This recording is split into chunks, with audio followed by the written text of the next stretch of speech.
Lai, ito duman Chong. Ayun, Bilas, ano yun? Anong ilalagay dyan sa kantong yan? Pintura. Pintura ba yan o bato din? Mas maganda yata ang pintura na lang, ano?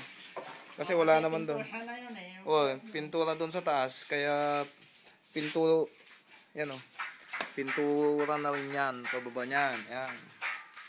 At saka yun. Ito kaya, Chong. Eh, katulad niya yan. Pati doon sa kantong yon. Yung kantong yon.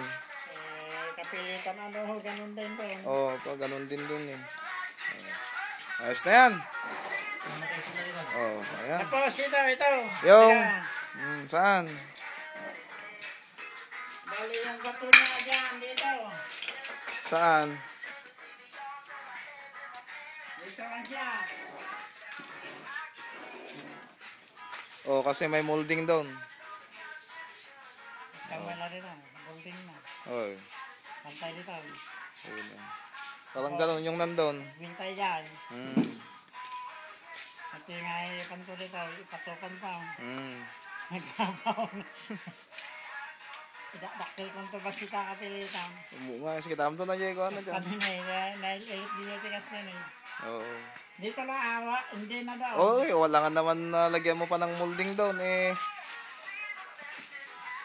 Tatama na yung tagiliran mo doon, kaya yan na lang. At saka doon, sa kabila.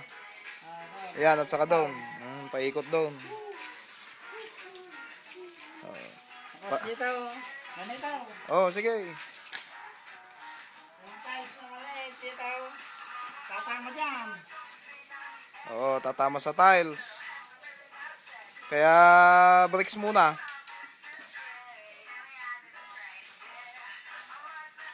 Oh, ayos na yan. Nabaling ako. Oh, sige. Yung ilalagay doon na moldura Bilas, parang yung nandito.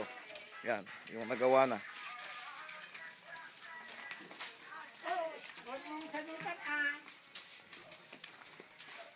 Parang ganito, yung ilalagay doon. Yan. Kangit naman yan. Oo. Ilagay mo nga yung kwanchong, mag-sample ka ng bricks dyan. Yung bato, yan. Oh, dalian mo 3 minutes na. Wala na. Yan. Ading mo rin pala kita kayong Yan. Oh, guwapaw.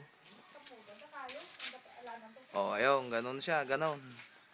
Oh, ayos na. Oops, ganun din sa kabila. Oops, tama na. May maya gatapin. Dalawang kulay lang. Dalawang kulay. Pink red. Maya. Ay, Oh, sige. maya mo tayo.